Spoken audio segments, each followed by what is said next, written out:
Good morning, dear students. Today, with this small paragraph, we'll complete our lesson.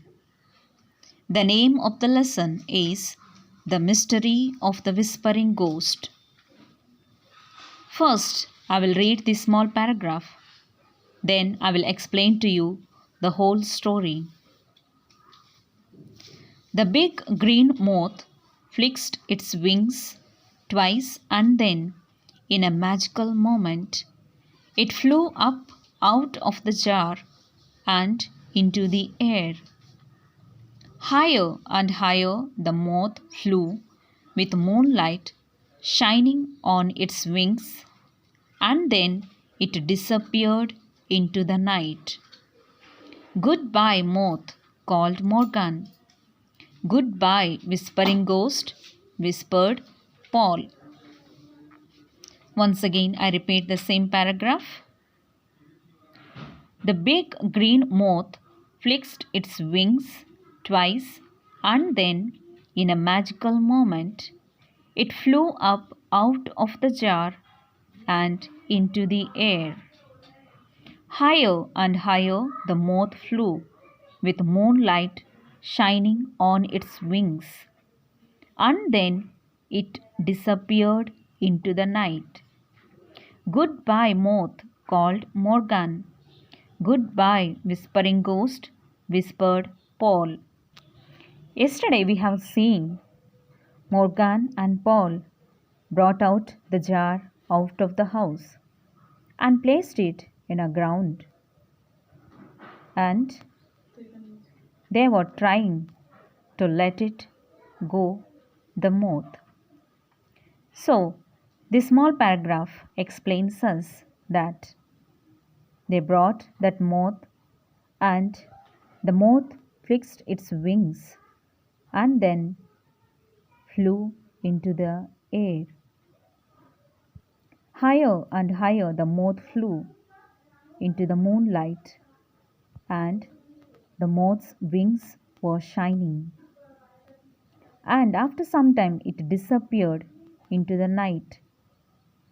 Then Morgan said, "Goodbye, moth." Paul also whispered, "Whispering ghost, goodbye," he said.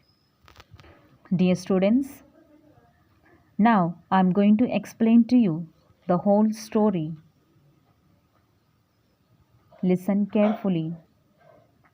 In this lesson, we find two important characters.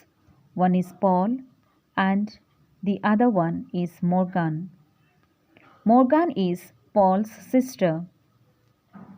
While they were sleeping, Morgan came to Paul's room and said, "Paul, I can't sleep because of the noise."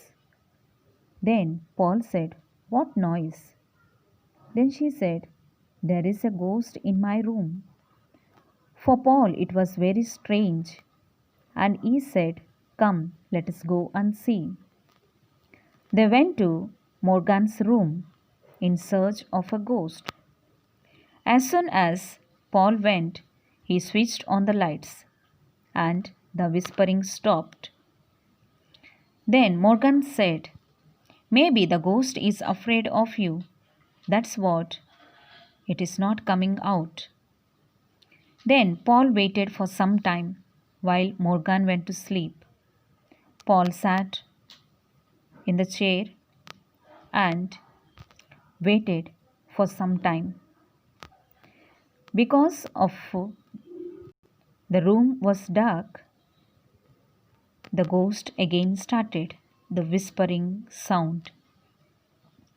And Paul got up and switched on the lights.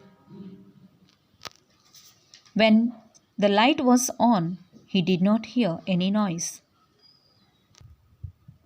So they went and slept in Paul's room that night. Early in the morning, Paul came to Morgan's room in search of a ghost. As soon as he came, he looked at the window where the sunlight was coming from. So he wanted to make the room dark. He took Morgan's blanket and covered the window with the blanket. so that the moonlight could not enter in. So the room became dark. Then he took his torchlight and went to bookcase where the noise was coming from. There he found a cocoon, and in it the moth. Morgan also came along with Paul and said, "Moth, it's so beautiful." And they looked at the moth carefully. It was trying to come out, and when it tries to fly away, it touches the wings of the jar, and the noise was coming. So Paul understood this was the whispering sound. Then, while they were talking, Morgan's mother came in. She also said, "What are you doing?" Then Morgan welcomed Mother, and Mother bent down and saw the moth. She said, "Oh my God, how beautiful it is."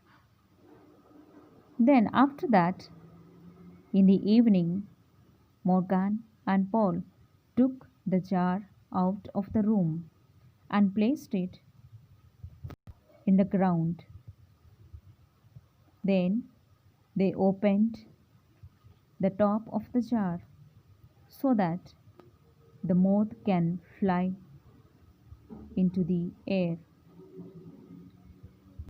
As soon as it was opened, the moth flew away into the air, higher and higher. After some time, they could not find. While the moth flew away, Morgan said bye, and Paul also said goodbye, whispering ghost. So at the end, they found out there was no ghost in the room. It was the sound of the moth. Dear students, this is the story of the first lesson that I have explained to you. Now you read the story and understand it. Very specially, I want you all to learn the hard words. Thank you.